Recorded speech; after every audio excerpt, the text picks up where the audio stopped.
dreams retire, we set them free, shaking the ground with epiphany. Fresh thinking loud, it's our decree. Unconventional wisdom dancing on the beat.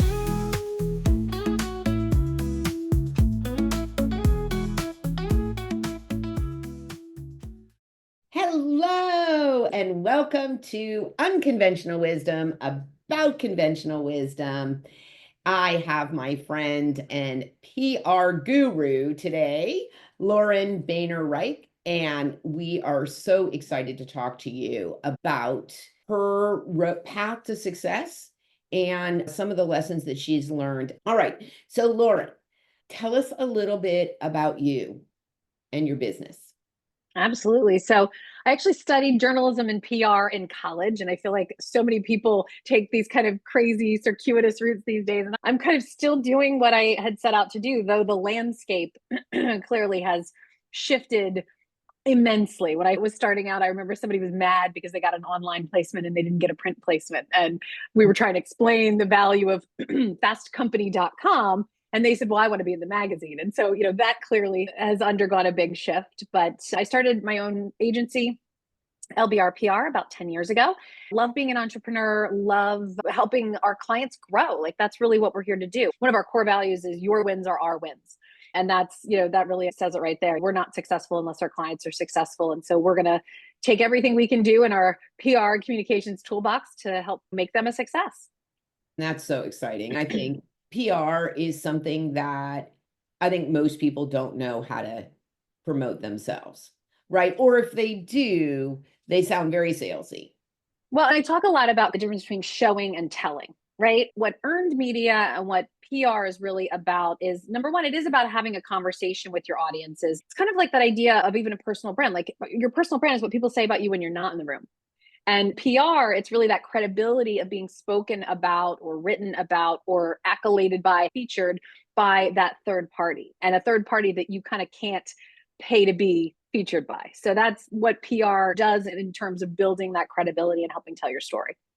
Oh, I love the frame of that. That feels like helpful to me to understand, and it makes perfect sense. Yeah. What does your team look like? Sure. So right now I have two full-time team members. They are brilliant strategists and publicists. Because we work across a lot of different industries, we will bring in some subject matter experts or widen the team. I'm lucky enough to have a great backup bench of very experienced publicists to bring in as needed and writers as needed. And I'm kind of like, in case you didn't notice, a long game girl. Like, I've been doing this for a really long time, my husband for a really long time. And what's great is that so many of the talented women that are on our bench, so to speak, are publicists that I've worked with for a really long time. So they're trusted, they're senior, they know how to come in and get stuff done. Right. Love getting stuff done. You're speaking my language. Indeed. All right. So, random question. You are the host of a late night TV show. Who's your first guest and why? So I'm going to be a little meta here. I don't know if anybody else watches Hacks, but it is one of my all-time favorite shows.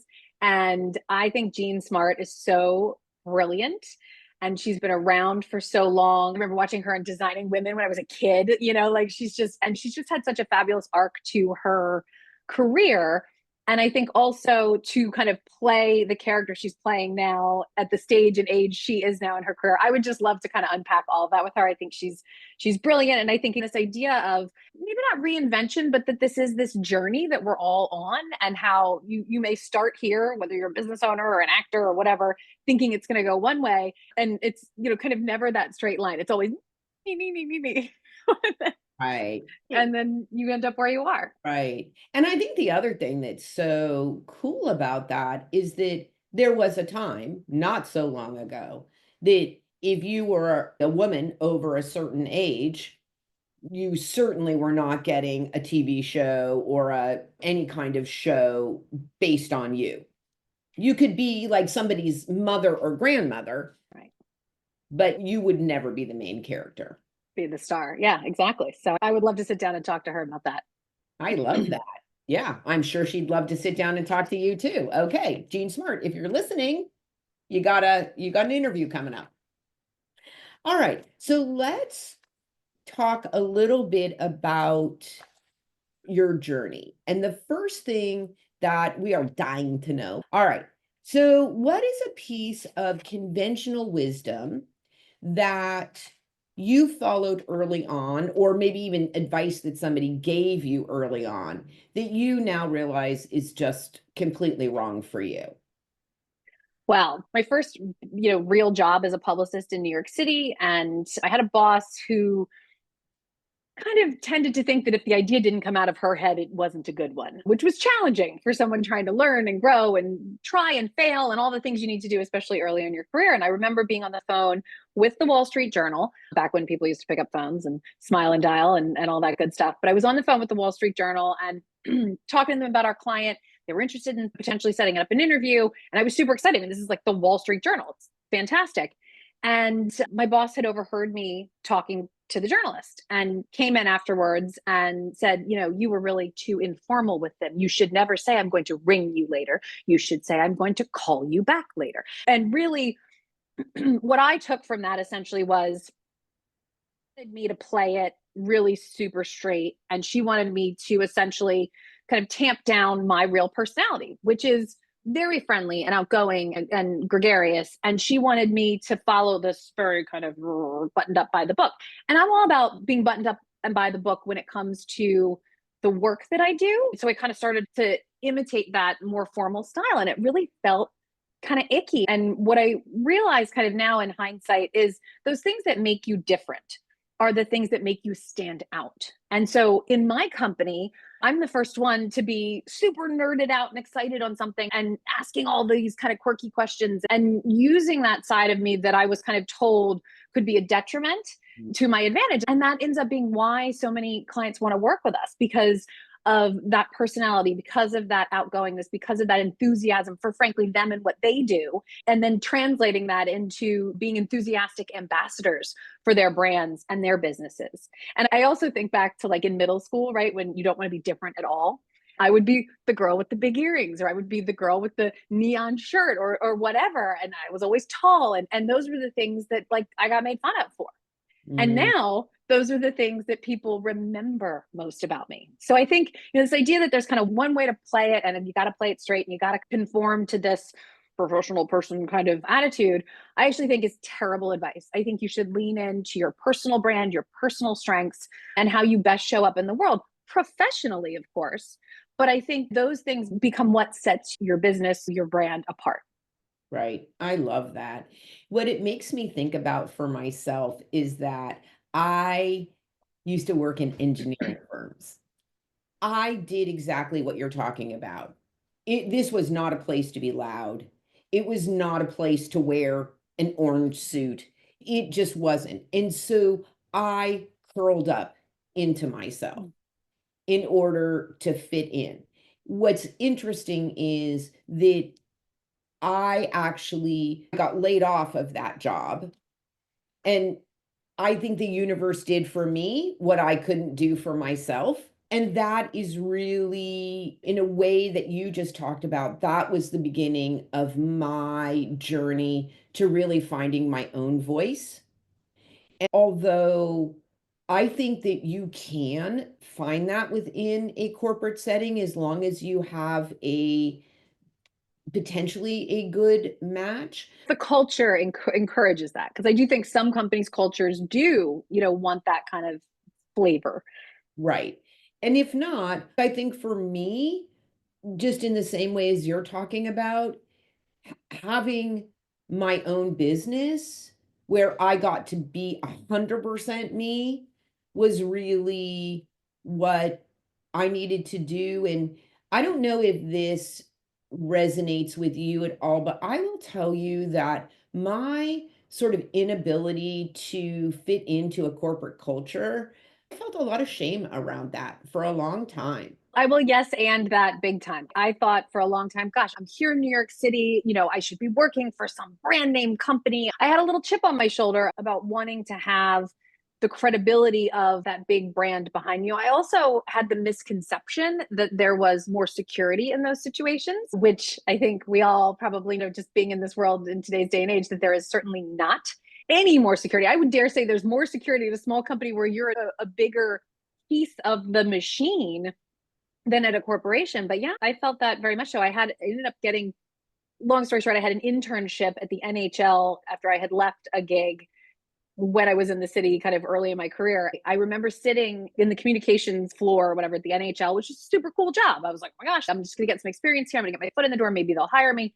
And I'm looking at the row of offices thinking about like, you got to die and you got to die and you got to die and you got to die before I get there. And I wasn't willing to wait. And I think that's the other thing that, that made me kind of get over that a little bit, was that I can make things happen faster in a smaller environment where maybe I can lean into who I am as a strength. So yeah, Right. I totally felt that. Yeah, I love that. As a successful leader, people assume that you've got it all figured out, right? Like you just said, Sure. you've got a lot of experience, you've got a successful business, and we are curious to know, what do you still wrestle with? Sometimes I think that everybody else has it figured out and I'm the only one who's missing something. And then I talk to people and I dig a little deeper, and I kind of channel those journalism skills that I still use on the regular. I start to dig and I start to realize nobody's really smarter than me. Nobody really has it more figured out. Yeah, okay, there are some folks that clearly kind of a little ahead of maybe all of us. It's just this idea that everybody else somehow knows something I don't know. And I think a lot of times what that does is it has you kind of not listen to your gut. It has you ignore some of those things that you really know are true, or question your own experience or your own perspective on something. And that's something that I've really had to remember to kind of bring myself back to center and say, wait a minute, you have the answer somewhere. And whether that means you have to go and learn something to find that answer, it's still within you to figure it out. I always come back to the idea that I can do hard things and I have figured out really difficult, tricky things before. I'm going to figure this out too. Right. Let me ask you this. So, one of the things that I talk to my clients about a lot is that where you currently are is 100% about your beliefs, right? And that if you want to be in a different place, you have to really look into what do you believe about your own ability to have more, right? It's one thing to envision it. And I actually think that that is an important piece. Like you do have to be able to see yourself there. But if you lose a client or you don't close a client that you were expecting that was going to say yes, or it looked like you were going to be able to get a placement in some kind of media and all of a sudden the thing fell apart, right? Whatever in your experience is, right? Like we all have things that don't work out. And sometimes what I do with myself is to say, that's interesting, right? Like I don't have to take responsibility. Like there's lots of things you can't control, Sure. right? But I do think that kind of looking at your own belief system about success and failure and kind of what this vision is and your ability to get there are always good. They're always good things to do. What do you think about that? No, I would totally agree. And I think it's so interesting because in publicity, right, we're the bulldog. We're the one kind of like going out, but we don't really take no for an answer. We just find another way around, over, through to try to get our clients that airtime, right? And I think that as an entrepreneur, there has to be that kind of doggedness about you to be able to kind of keep going, because it's not easy and it is a marathon and not a sprint. And, when you kind of have that disappointment, I really want to sit with it for a minute, right? Like I want to say like, God, this sucks. I am mad. I am frustrated. I'm sad. I'm angry. Like I am whatever I am. My girlfriend's a therapist and she's like, you can welcome the emotion in and you can invite it to sit with you for a moment. And then when it's time for it to go, you show it the door, right? So, for me, I'm like one of those people that I cry when I'm frustrated and mad. I'm not sad when I'm crying. I am PO'd. Like I am really mad if I'm like crying about something when it comes to work. And so like sometimes you need to get that out. And then it's about, okay, so what did I learn from this? Right? Like the Ted Lasso thing, like be curious. Is there something I can take from this that is a key learning that would encourage me to do something differently next time, that maybe it's a corner I didn't see around, right? And I always kind of try to like I invite that frustration in and then kind of move it out the door. And then I start to say, okay, is there something to learn here? Or was this just one of those situations that was out of my control? Because look, I think looking at it critically and being able to say, hey, I did everything I could have done. I feel confident about what we proposed. I feel confident about everything that happened. And, sometimes stuff doesn't work out.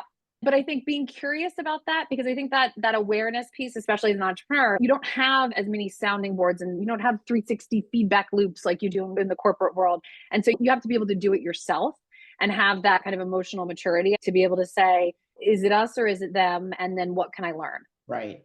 Which I agree wholeheartedly about. You have the extremes. You have people who, even if it had nothing to do with them, are going to take it on. And then you have the people who are so unwilling to look at it that they're just going to bulldoze forward. The problem with that is that you're doomed to make the same mistake again, right?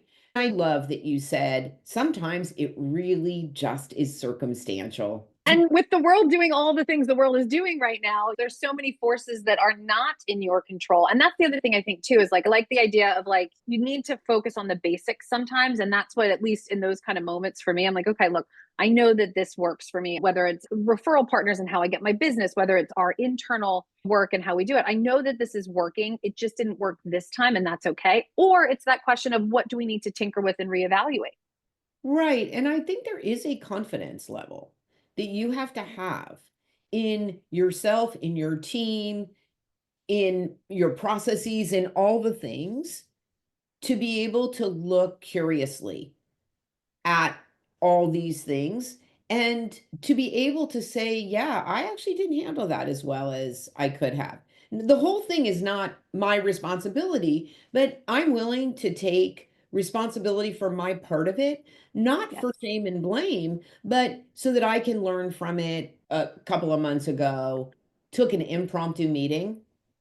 Oh man, what a dumb thing that was. Whereas the outcome was not something I was going to be able to control. Like my learning from that was prep is everything. Doing that impromptu was not a smart move on my part. Okay, lesson learned, right? I'll make other mistakes, but I won't make that mistake again. Being prepared is so absolutely huge. And I think the other thing that you kind of were touching on earlier too is like, you have to be able to set aside the ego. And that's really hard.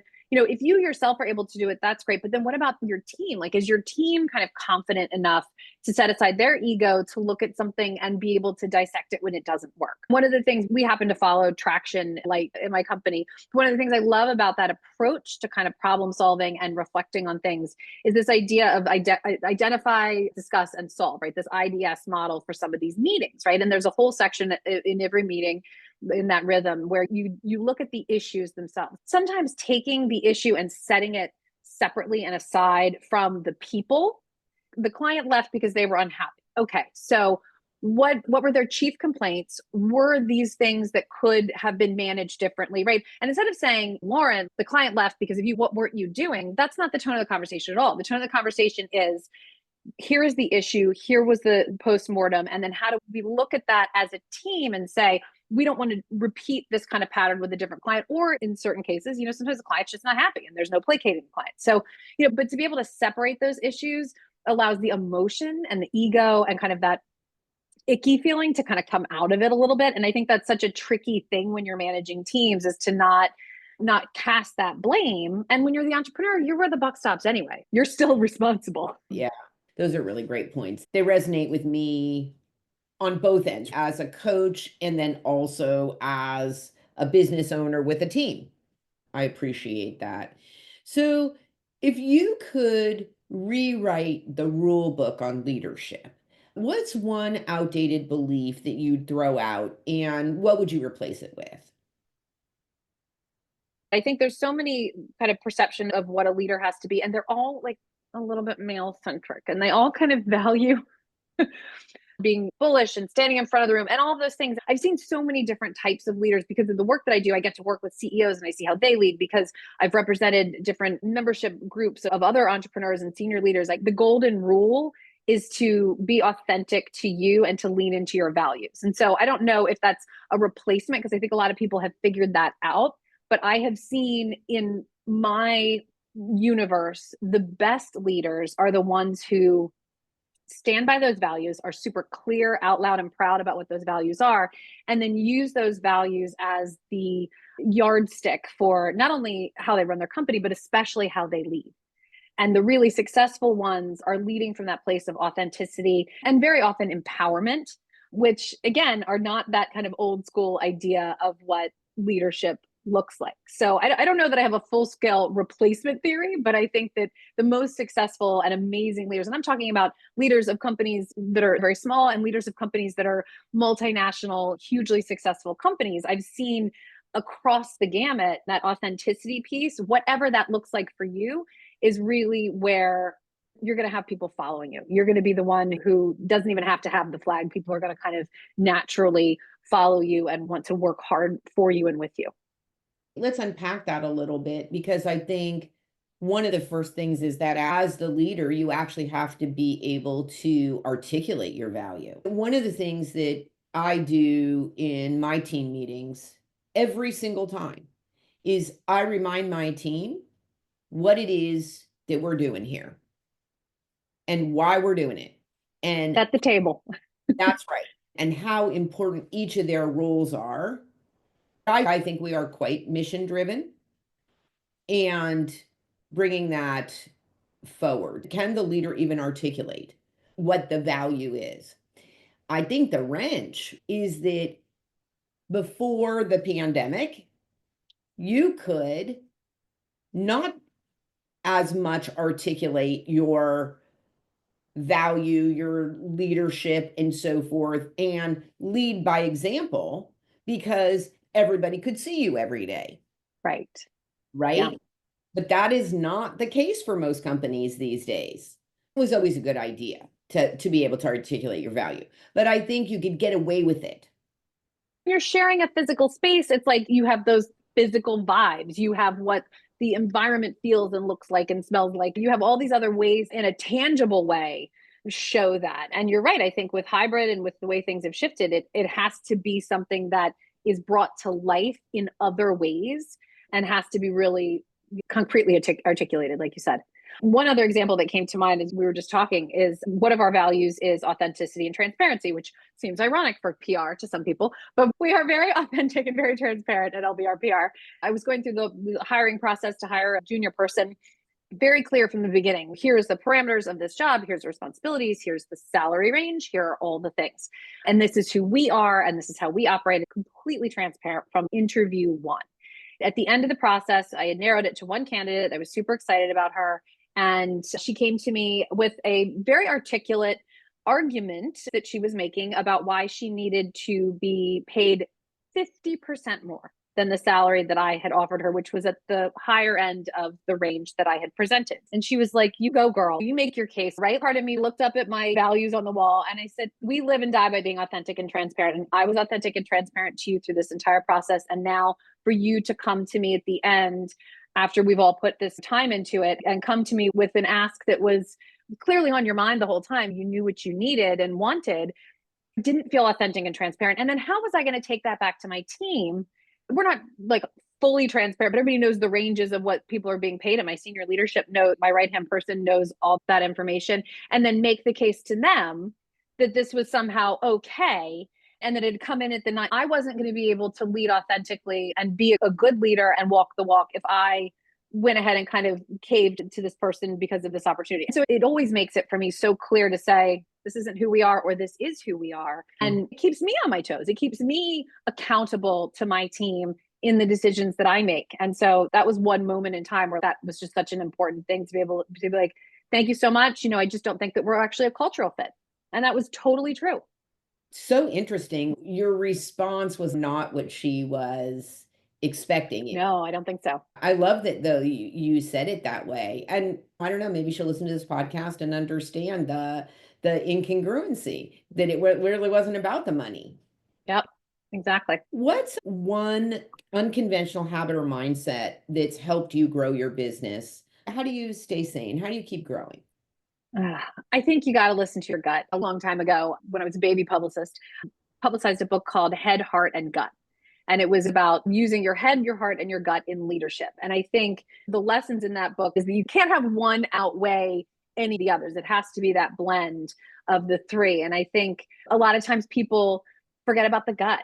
And we've talked about this a little bit in this conversations, but I think, being able to stay in tune in good times, be kind of like, oh, like I don't have to kind of lose like the mind part of it because you're like, oh, it's all good. And then in tough times, you can't let the heart hurt too much and be too scared and fearful. And so I think that balance of staying in tune with those three parts of you is just something that stuck with me. And that I try to check myself. I'm like, oh, is this too much gut? Do I not have enough data or information to make this decision? Or am I just doing this because it's tugging at my heartstrings and I feel like I have to make this decision to appease this person or to help this person, right? So I think that was something that just that idea of keeping that balance, I really like it. And it comes back to me a lot. It really resonates with me. I love that because I lack balance sometimes. Those of us who have been in business for a long time, we always have the client, right? The client that we knew we shouldn't have taken. We did it anyway, right? And I have one of those from the beginning of my business. And I like to call her the gift that keeps on giving because I have made numerous mistakes again and again, but that is not one that I will ever make again. We ended up starting a red flag list in my team and I, right? What are the kind of non-negotiables for us? We have a very strict no asshole policy. They're jerky in the first meeting. Like, boy, forget about it. The tone and how they speak to us and how they speak about the work that we do. Because a lot of people think PR is kind of nonsense. I'm not here to audition for your account every time we talk. Been there, done that over my career. Like, I'm not here to prove to you that PR has value. I will educate, we will talk about it and continue to advise you on how and why to leverage the placements and the work that we do. But I'm not here singing for my supper at every meeting because that's ridiculous. It'd be like you justifying what coaching brings to the table. Like, it's like so stupid, right? I'm not having that conversation. So, but what happened is through kind of having a couple of those clients along the ways, and sometimes it's just one slice of a client. You're like, I'm just going to watch for that next time. Like, this client we're managing and it's fine, but like, gonna watch for that next time. So we developed a red flag list. My team's really good about it because, you're the leader and you're excited about the new business and they're going, they tick off like 3 of the red flags on the list, Lauren. And I'm going, okay, you're right. I'm like, let me bring it back to center again and let me really think about this and evaluate, is this the right decision for the business right now? Right. Yeah, I love that. And you know what's interesting about having a no asshole policy is that who an asshole is for you, a difficult client for somebody else. I love this idea of the checklist because it gives you a definition of what difficult or what no means for you. Us. As opposed, and that's a really good point because people will start, they'll say, well, I think I have a referral for you. And they'll say something to the effect of like, oh, this person comes in kind of hot. And I'm like, oh man, like usually people are like, oh, I don't know. No, give me a leader and a visionary who comes in hot because that means I'm going to have something to work with. And that means that they're going to have these conversations. They're going to come out and they're going to have a unique perspective and they're not going to be shying away from that. They're going to come in and they're going to keep us on our toes too. And that's going to cause me and my team to even level up even more. And so when somebody says that to me and they're saying it kind of like, oh, I don't know, I'm going, bring it on. Like that's the kind of client that we want to be working with. Somebody who has really high standards, who may be perceived as a little difficult, but means that they've got that unique perspective. They've got that little bit of an edge that we need to set them apart on a wider stage. Right. Oh gosh, I love that. I like to say I like the squirrely ones, right? Yeah. I mean, yeah, they're a tough cookie. I love it. They're kind of a tough cookie. I'm like, I love tough cookies. Right. Bring them on. When I was a substitute teacher, I chose middle school. You're brave. You're so brave. You know what? I loved every minute of it. I love them, right?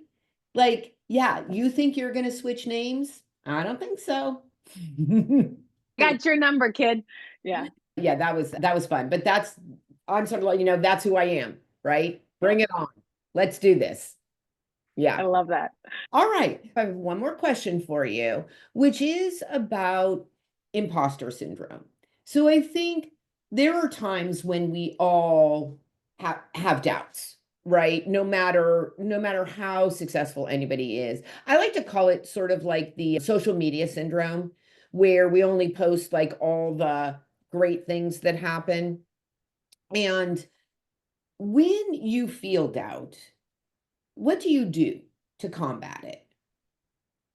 So it's interesting. There's a couple of women that I love and respect who like they hear imposter syndrome and it's like their heads explode. They're like, we gotta stop talking about this. But I think the reality is that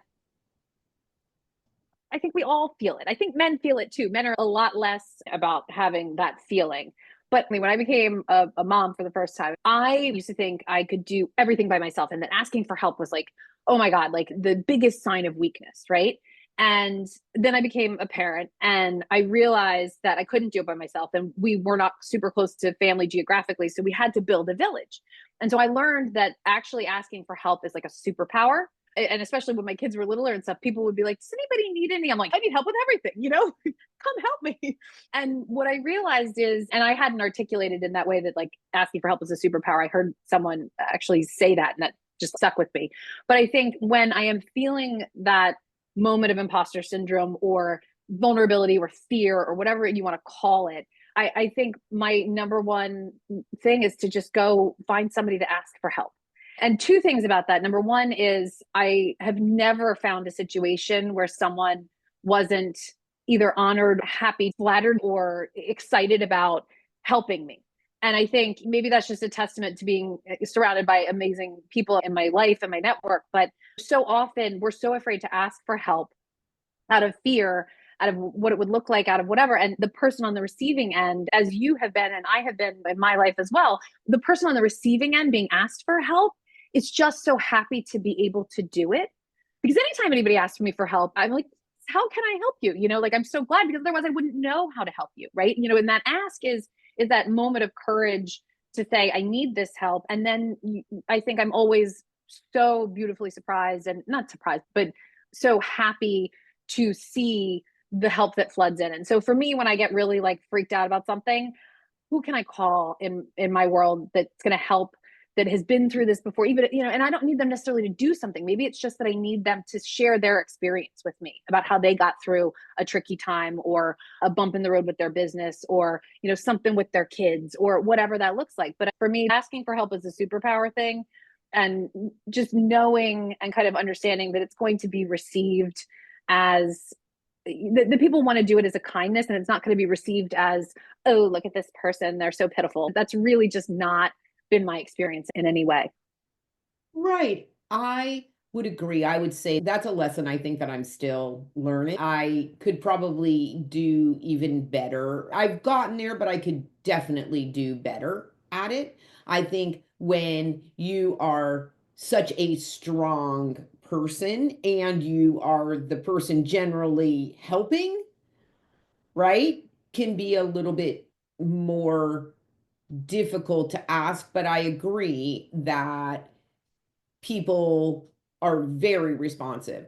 The one piece. Well, and can I tell you one interesting thing? So in the room where I heard that help, asking for help is a superpower thing, it was a WPO conference. They were a client of mine for a period, Women's Presidents Organization, fantastic group of women leaders. And so the vibe was very female energy kind of vibe. It was Right. One of the women described it as almost like there was like a knowing in the room that was just different than mixed gender spaces.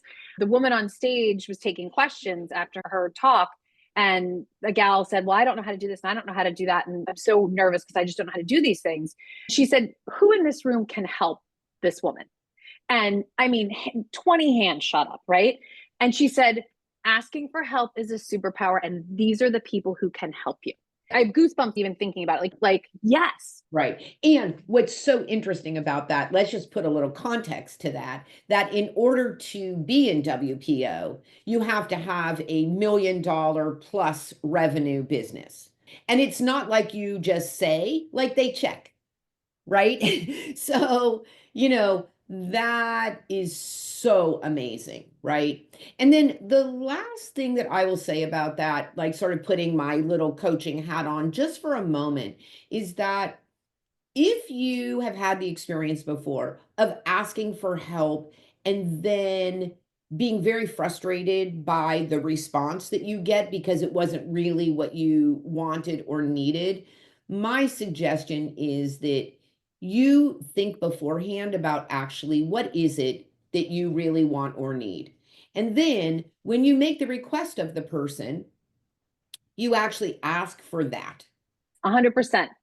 Right. You have to do the work first, because if you're too, and I'll talk to young people who are saying, I want to get into PR. I'm like, okay. I'm like, well, what are you interested in when you're not interested in? Even at that stage, like there's a difference in how I can respond to be helpful when they say, well, I don't care, I just want anything, versus saying, these are my interests. Right. And so it's even at that stage, it's like just having that clarity and doing the work ahead of time yourself, so that not only are you going to frankly impress the person you're asking for help from anyway, right? But it's going to make it, the whole idea is how can you make it really easy for them to help you? Because we're all very busy. And if you come in with kind of a wandering, no, I need to talk to somebody who has struggled with this factor in their business before. And I would just love to know if you can share any insights you might have around this specific thing. Right. And just asking, the thing is sometimes you just don't know. Like sometimes I need to say it out loud because I need to process this and get there. So I'd actually really But think about that. That's still a very specific thing that you've laid out. It's not like, can we talk?